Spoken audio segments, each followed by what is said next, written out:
لكل بول ماركت بيكون في حافز قوي للارتفاع. البول ماركت بتاع 2017 كان السيرش هايب ودخول شركات كتير وعملات كتير لسوق العملات الرقمية. البول ماركت بتاع 2020 واللي كان القائد ليه عملات الديفاي. ويا ترى البول ماركت القادم مين هيكون القائد ليه؟ وهل الاثيريوم ميرج اللي على وشك الحدوث هيكون سبب رئيسي في هذا البول ماركت؟ وايه العملات اللي ممكن تتأثر بالاثيريوم ميرج؟ في فيديو النهارده هنتكلم عن كل التفاصيل دي واكتر.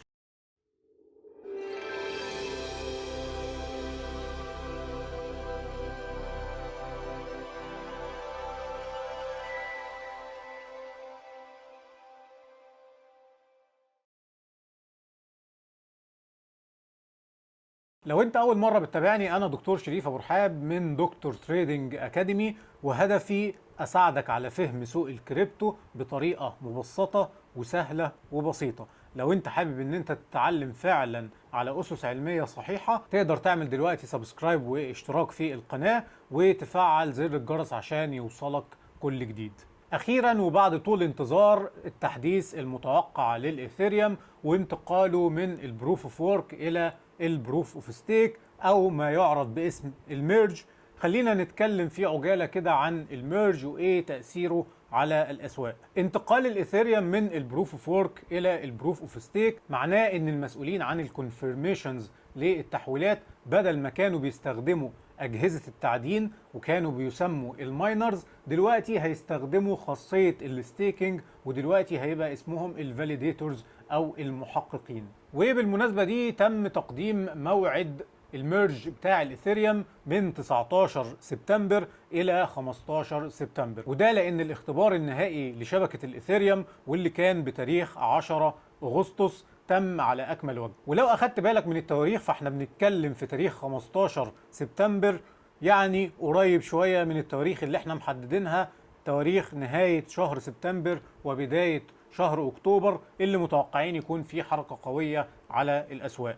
لو انت لسه ما شفتش التحليل ده، احنا محللينه تقريبا من شهرين، تقدر تروح تشوفه، هتلاقي الفيديو هيظهر عند حضرتك دلوقتي. واحدة من شبكات الاختبار الخاصة بالاثيريوم والمسماة بالجوريلي، وبالمناسبة جوريلي هي اسم محطة قطار في برلين سميت على اسمها الشبكة الاختبار الخاصة بالاثيريوم. هذه الشبكة قامت بمحاكاة الاختبار الخاص بانتقال الاثيريوم الى البروف اوف ستيك في اغسطس، وكانت نتيجه الاختبار دي ثلاث حاجات مهمين جدا. اول حاجه وهي ان الطاقه اللي كانت مستخدمه في التحويلات قلت بصوره كبيره، وده كان من ضمن الاهداف الخاصه بتحديث الاثيريوم، وده شيء طبيعي بسبب الانتقال من البروف اوف وورك اللي بيحتاج اجهزه بتحتاج كهرباء عاليه جدا الى البروف اوف ستيك اللي تقريبا ما بيحتاجش اي طاقة كهربية. تاني حاجة وهي كانت سرعة التأكيد على التحويلات، ودي ايضا من ضمن الاهداف الخاصة بتطوير شبكة الاثيريوم. تالت حاجة وهي ان نقدر نقول ان نجاح عملية الانتقال تمت على اكمل وجه. دي الجملة اللي كانت على لسان تيم بيكو، احد مؤسسي ومطوري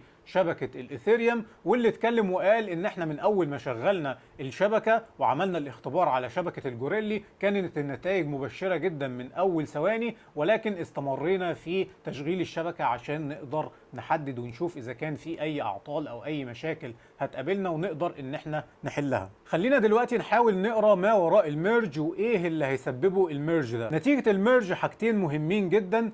اول حاجة وهي انتقال المعدنين من شبكة الاثيريوم او اللي كانوا بيستخدموا اجهزة التعدين بتاعتهم عشان يعدنوا الاثيريوم الى شبكات اخرى. تاني حاجة وهي نشاط العملات المساعدة في الاثيريوم ستيكينج، واللي بيزود الطلب جدا على هذه العملات. وبناء على المعلومتين دول هنتكلم النهارده عن ثلاث عملات متوقع ان يحصل لهم ارتفاع مع الميرج القادم للاثيريوم. كل عمله من الثلاث عملات هنتكلم فيهم عن اربع حاجات مهمين.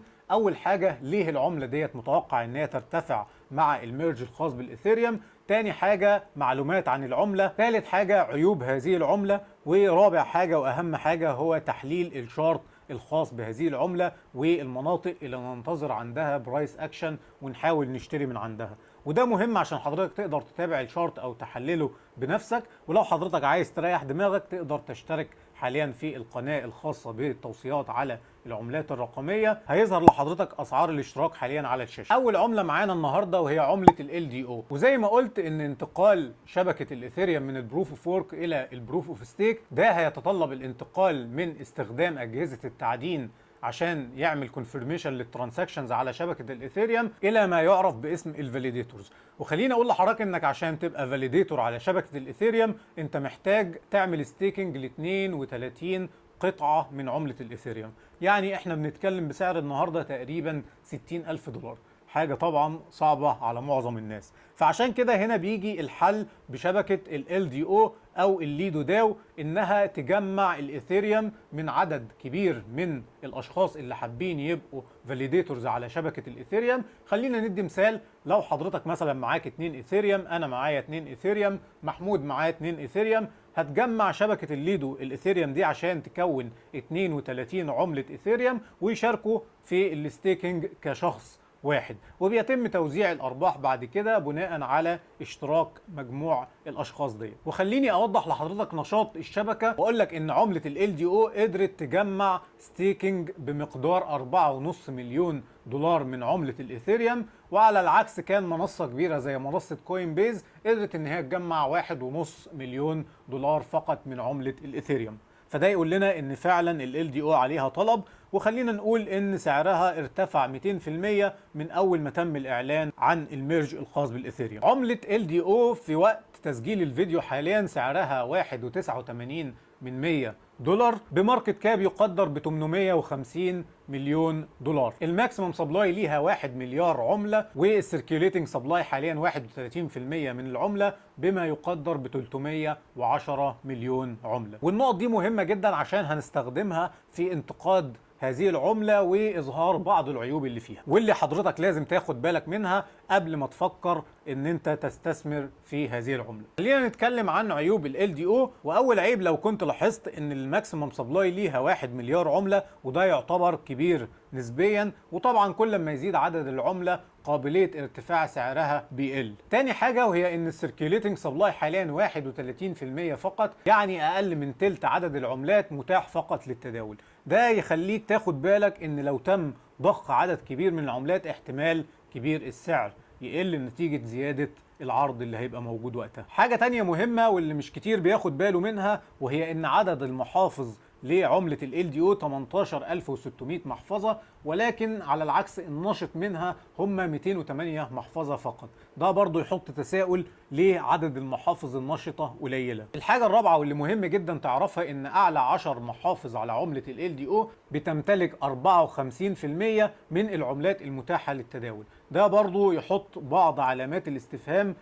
عدد قليل جدا من المحافظ بيمتلك اكتر من 50% من العملة، سهل جدا ان يحصل ضخ للعملات ديت، سهل جدا يحصل تصريف عليها من العدد القليل ده من المحافظ، وبالتالي سعرها يقل. فلذلك كن حذر وفكر قبل ما تستثمر فلوسك في اي شيء ايه المميزات وايه العيوب. تاني عمله معانا النهارده وهي عمله الاو بي الاوبتيميزم. عمله الاوبتيميزم تعتبر من احد عملات اللاير 2 على شبكه الايثيريوم، واستخدامها فيما يعرف باسم الرول اب سيرفيس. وخليني اقول لك ايه هي الرول اب سيرفيس بسرعه عشان حضرتك تبقى فاهم استخدام هذه العمله.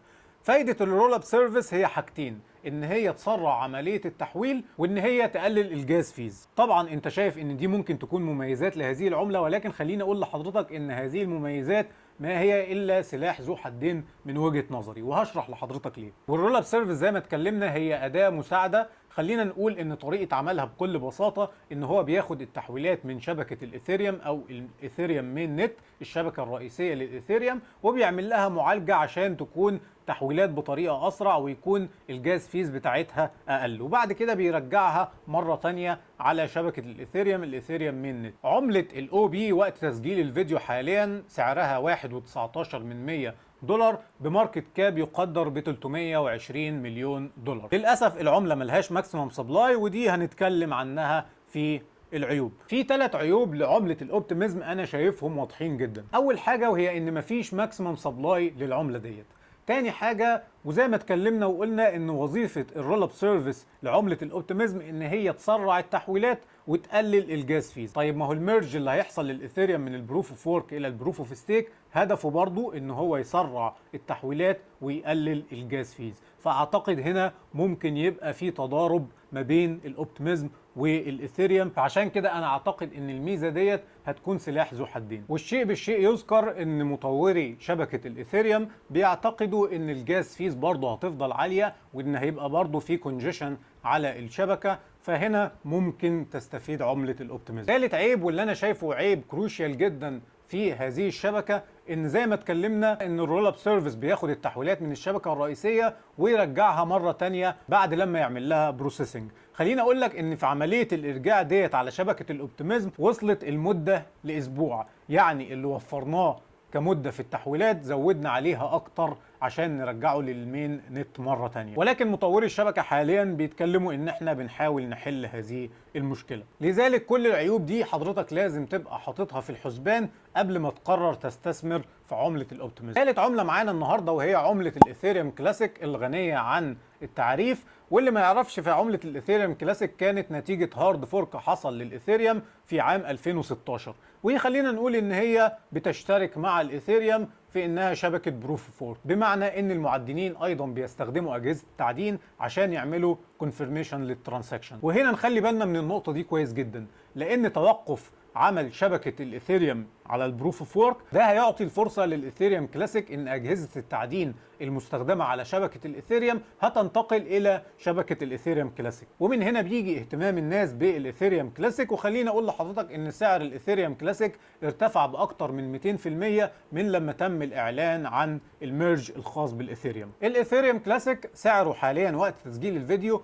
$32 بماركت كاب يقدر ب 4.5 مليار دولار، وماكسيمم سبلاي للعمله يقدر ب 210 مليون 700 الف عمله. والسيركيوليتنج سبلاي للايثيريوم كلاسيك هو 65%، يعني 65% من الماكسيمم سبلاي للايثيريوم كلاسيك متاح حاليا للتداول. ومن عيوب الايثيريوم كلاسيك ان في تهديدات كتير بتهدد شبكه الايثيريوم كلاسيك انها مش هتقدر تتحمل الكم الكبير للمعدنين المنتقلين من شبكه الايثيريوم الى الايثيريوم كلاسيك. فخلينا نشوف في الفتره القادمه ازاي مطوري شبكه الايثيريوم كلاسيك هيقدروا يتعاملوا مع هذه المشكله، خصوصا كمان وان التيم المطور للبروف اوف وورك على الايثيريوم اصدر بيان بيقول ان فعلا شبكه الايثيريوم كلاسيك مش هتقدر تتحمل كم المعدنين المنتقل من شبكه الايثيريوم الى شبكه الايثيريوم كلاسيك، وده اللي على حد قولهم بيحتمل وجود فرق اخر قادم في الطريق. خلينا دلوقتي ونروح على الشارت ونحلل الثلاث عملات اللي اتكلمنا عنهم في هذا الفيديو ونشوف ايه المتوقع عليهم الفتره القادمه. خلينا نبدا اولا بعمله الاو بي. عملة الاوبتيميزم زي ما احنا شايفين كده كان في صعود قوي عليها زي ما اتكلمنا من وقت ما تم الاعلان عن قرب موعد التحديث، وكان ارتفاع تقريبا حوالي 400%. حاليا من المناطق المهمة اللي ننتظر عندها السعر منطقة المحصورة ما بين 6 و 7 سنت. المنطقة ديت واللي موجودة متعلمة باللون الازرق مهم ان احنا نشوف برايس اكشن منها جيد عشان نحدد اذا كنا فعلا هنشتري ولا لا. الجدير بالذكر ان احنا زي ما احنا شايفين في الفوليوم بتاع التداول على العملة صاعد مع هذا الصعود، ومع الهبوط الحالي فالفوليوم بيقل. ده بيعطينا فكرة ان الفترة اللي بيحصل فيها الهبوط ديت هي تعتبر تصحيح للصعود اللي حصل وفي استكمال للصعود مرة اخرى، فهدفنا ان احنا نحاول نصطاد العملة ديت في موجة الصعود القادم ليها بأمر الله.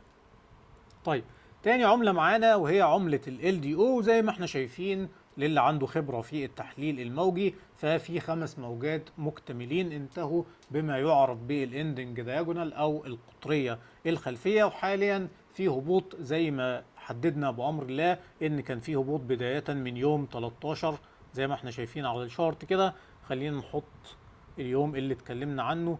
تقدر طبعا حضرتك تتابع الفيديو اللي كان فيه تحليل البيتكوين اللي توقعنا فيه بأمر الله بداية الهبوط يوم 13، ويخلينا نديه اللون الأحمر بتاعنا المخصص للهبوط. وزي ما احنا شايفين يوم 13 كانت القمة اللي تكونت عندها السوق سواء على البيتكوين أو على باقي العملات. حاليا في منطقتين مهمين انا بنتظر عندهم عملة ال LDO. اول منطقة هي المنطقة ما بين 1 و23 من 100 سنت، ومنطقة ال1 و44 سنت. دي أول منطقة وهي منطقة مهمة جدا رقميا. والمنطقة الثانية هي ال75 سنت إلى ال79 سنت. عندي هنا منطقتين هحاول إن أنا لما السعر يوصل لهم أحاول أفضل ما بينهم في الشراء بأمر الله. العملة الثالثة اللي معانا النهاردة وهي الإيثيريوم كلاسيك، ويعني دي من العملات اللي الحمد لله كنا دخلنا فيها على القناة الخاصة وحققنا منها أرباح كويسة جدا. حاليا أنا منتظر يحصل تصحيح جيد على العملة، يعني أتوقع إن مناطق ال 29 إلى ال 30 دولار تكون مناطق جيدة للدخول على هذه العملة، وهنتظر عندها برايس أكشن عشان أشوف إذا كنت هدخل في الإيثيريوم كلاسيك مرة تانية ولا لأ. بكده أكون خلصت حلقة النهاردة واتكلمنا عن أهم العملات اللي ممكن تتأثر بالميرج بتاع الإيثيريوم. لو حضرتك استفدت من هذا الفيديو ما تنساش تدعم القناة بالاشتراك فيها بأن انت تعمل لايك وكومنت حلو زيك. ما تنساش برضو تنزل تحت في الديسكريبشنز هتلاقي كل اللينكس الخاصة بمنصات التواصل الخاصة بدكتور تريدنج أكاديمي، خد لك فيها لفة واشترك لو ما كنتش اشتركت فيهم. كمان لو حابب يوصلك تحديثات مجانية لأسواق الكريبتو وتحليلات على عملات مختلفة هتلاقي تحت لينك النيوز بيبر الخاصة بدكتور تريدنج أكاديمي تقدر تشترك فيها عشان يوصلك تحديثات بصورة يومية وأسبوعية لأحداث الكريبتو وتحليلات لعملات كتير. ولو انت حابب تتعلم أفضل استراتيجية للتجميع في البير ماركت او السوق الهابط، فافضل استراتيجيه DCA شرحتها بالتجميع اليومي، والفيديو هيظهر قدام حضرتك دلوقتي تقدر ان انت تتفرج عليه. زي ما بقول في النهايه احبكم في الله، دمتم دائما محبين للعلم باحثين عنه. سبحانك اللهم وبحمدك، اشهد ان لا اله الا انت، استغفرك واتوب اليك، والسلام عليكم ورحمه الله وبركاته.